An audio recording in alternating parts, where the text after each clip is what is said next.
صاف نہیں. اگر آپ کے ذہن متعلق کسی طرف جا رہے ہیں تو نہ میں اس چیز کا قائل ہوں اور نہ اس کو بیان کرنا چاہتا ہوں. میرے جتنے بھی یہاں پہ مومن مسلمان اہل سنت بھائی بیٹھے, میری جان ہے, میرا نفس ہے.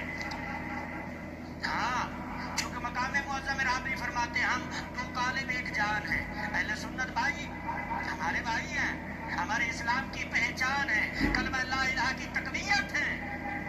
ہاں, آج دشمن ہمیں سنی اور شیعہ کر کے منتشر کر کے ہمیں الگ الگ کر کے ہماری طاقت کو توڑ رہا ہے. ہماری طاقت کا مرکز و محور اگر کوئی چیز ہے تو وہ فقط لا الہ الا اللہ ہے.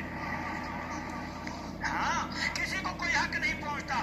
رسول فرماتے ہیں اگر کوئی کافر بھی ہو اس کی توہین کرنے کا کسی کو حق نہیں ہے, تو پھر میں اپنے مسلمان بھائی کی توہین کرنے کا کیسے حق رکھتا ہوں؟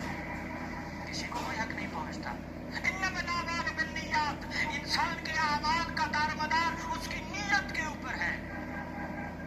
کہیں پر قرآن میں نہیں لکھا ہوا سنی بخشا جائے گا, شیعہ بخشا جائے گا, بریلوی بخشا جائے گا, حنبلی شافعی بخشا جائے گا. نہیں نہیں, اللہ نے کہا جو متقی ہوگا, جو مومن ہوگا, وہ اہل بہشت میں سے ہے.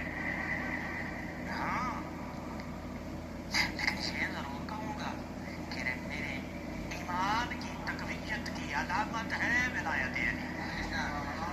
ہاں, جتنے بھی یہاں پر عزادار بیٹھے, میں ہر مجلس میں یہ جملہ کہتا اور تکراری کہتا رہوں گا,